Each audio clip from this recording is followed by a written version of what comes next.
And really, instead of giving you, here are the 10 rules to follow to get organized, what I'd like instead is to give you examples, and once you catch on, it's just a matter of re-engineering your life. One of the secrets is find a partner who's not like you, and most of us are surrounded by people who are driving crazy or they're driving us crazy. That's how you know. And teach them what you learned this morning, and then be each other's coaches. But the whole secret is to design systems that don't just work for you, but work for the whole team. So let me talk just briefly about why traditional time management doesn't work for the right brain. Those of you who are left brain, you learned the system maybe years ago, and you said, what's wrong with you? Well, it just doesn't compute. The classic tips are make a plan, prioritize, schedule it, follow your plan. What could be easier? And yet, let me explain why that just doesn't work for some of us. On the first one, make a to-do list. There's a subtle difference that nobody ever told me. If you're dominant left, you're saying to yourself, what should I do today? Should is the word. So you don't put down all that extraneous stuff. You're really tightly focused. Remember, converge. And your list is doable, and you get it done, and you mark it off, and you drive home feeling great. However, if you're right brain, that changes, and you think, what could I do today? And the heavens are open. And as you make your list, you're writing down the things that need to be done, but you think, you know, it's spring. I could stop by Nicholson Hardy and buy some caladiums. So that goes on. If I do that, I need some bone meal, and oh, you know, I think there's a birthday coming up. There's a little shop where I could get some cards, and Kelly and I haven't had lunch, and before you know it, your list is longer than any 3 days could handle, but the fun, it's brainstorming. It's a dump of creative ideas. It's not a practical narrowing to what needs to happen. So let's go to the second one. My friend Dwayne is over there with his to-do list, and the next thing he does is prioritize it. Do you remember that? A for most important, B for the middle, C for least important. He gets that done in a flash. I'm over here. Now, his brain is like a light switch. It's on or it's off. It's important or it isn't. If you're right-brained, it's like a dimmer switch. Well, it could be important, but on the other hand, maybe it's not as important as this. And if I get a phone call, I'm going to forget about it. So I have A+, A++, A minus, A minus minus. Now it's a C. Maybe it's a C+. And I don't have 3 categories, I've got 18, and then the phone rings and everything changes. And besides, by now I'm a little bored with all that. So let's go to scheduling. You know, what could be easier than getting a calendar? I think Kelly has a calendar, and writing in what you need to do when. Well, if you're left brain, you not only write in your commitments, Dwayne writes in, he puts it in the travel time.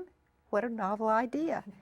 And if you have to plan to get ready, he thinks, well, that's going to take about 2 hours. When am I going to do that? So his calendar really tells him realistically what needs to happen. When I open my calendar, I see a lot of empty space. Whoa, and I think of all the things I could do, and I don't realize the invisible stuff that has to happen for me to honor the commitments I've already made is that invisible space. So you call and need a seminar, and I look and say, Tuesday looks fine, and tuck it in, and Dwayne comes in and screaming and says, you've got seminars Tuesday, Wednesday, Thursday, Friday.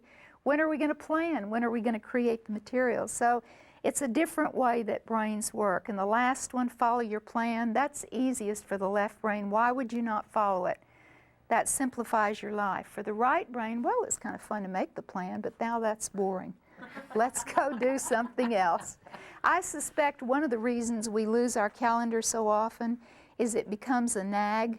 You know, that's the stuff that's kind of old hat. I'd rather go do something different. So can you kind of get the feeling that the tools that are so logical and satisfying, those 4 tools energize a gifted left-brainer, but they're like a nagging parent to a creative right-brainer, and one of our creative ways to get out of doing it is rationalize, procrastinate, double schedule, lose the darn thing.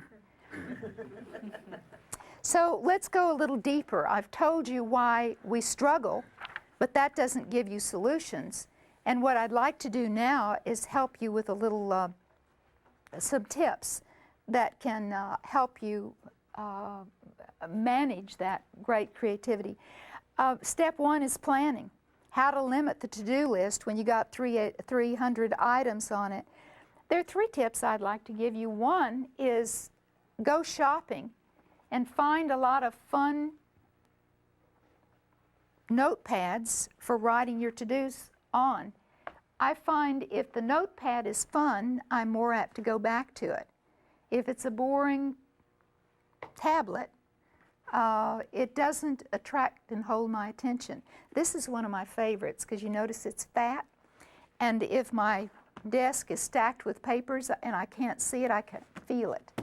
I mean, it sticks up under the stack of papers. The other thing I love about it is I can put my work to-dos on one side and my home to-dos on the other side. And again, a left brainer, when you're at work, you only do work, but a right brainer, when you're at work, you think about, what am I going to do? I've got a kid that's 12 years old and we're going to have a slumber party, and what do I need to get started? And so all day long, I'm kind of harvesting all the ideas in all the parts of my life.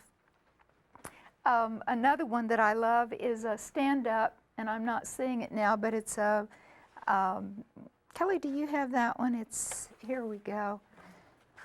I make my to-do list on a clipboard, and I do it with Post-it notes, and then I can walk it wherever I need to. And if I need to go plan with Dwayne, I just pick up my to-do list. And the reason I love it on a clipboard is, again, I always live in a sea of paper, and anything that's flat gets lost. But if it stands up, I can take it with me. I can take it into the kitchen, and I work at home. And so that may not be practical for you, but I think the whole idea of having something that stands over the sea of paper may make sense for you. And if the computer's fun for you, by all means, go to the computer. But the tip I want to give you is any tool you create, make sure it's fun. If it's not fun, the right brain is going to lose interest and wander away from it. The left brain gets pleasure with things that are practical and produce results. The right brain needs the creative stimulation of all the senses. So it's very important to factor that in. Well, let's go to another tip. I talked earlier about the difference of what could be done today versus what should be done.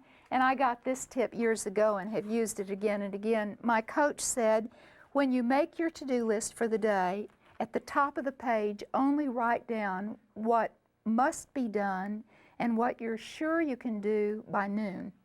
Draw a line. And then make sure you focus on those. You can do anything below the line, but after you do these.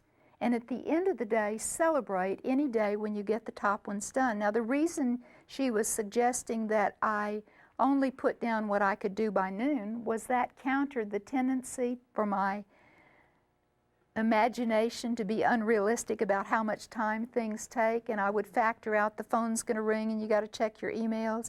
And so it's a way to still have that long list, but to have that sense of realism so you didn't constantly feel a sense of, I never seem to get anything done.